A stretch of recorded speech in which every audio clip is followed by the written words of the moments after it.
দুনিয়া কিন্তু থাকে না। আজ রাত যার বাসর ঘর তারও ভোর হবে, আজ রাত যার জেলখানা ফাঁসির রাত তার রাতও কি হয়ে যাবে। মদের আড্ডায় যে তারও ভোর হয়, আর আপনার হসপিটালে ব্যথায় যে কাতরায় তার রাতও কি হয়ে যায়, শেষ হয়ে যায়। দুনিয়া থাকে না, দুনিয়া ধোকা।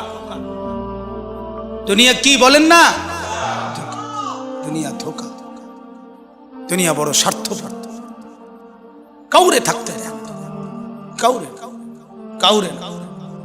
বাপ আমার থাকতে চায়, থাকতে দেয়। আমার দাদাও থাকতে চাইছে, থাকতে দেয়। ধাক্কা দিয়া দিয়া ফেলাই দিছে। সুঠাম সুঠাম মানুষ, তাগড়া তাগড়া মানুষ, নওজোয়ানকে এক এক ধাক্কা দিয়ে দিয়া দুনিয়া কবরে পাঠাই দিছে। যা, আল্লাহ তাআলা আমাদেরকে বুঝ দান করে। অতএব আমার ভাই, ফিকির মূলত ফিকির। আমরা মুসলমান, আমার কথা রাগ হইয়েন না, আমি আবেগে বলছি, মহব্বতে বলছি।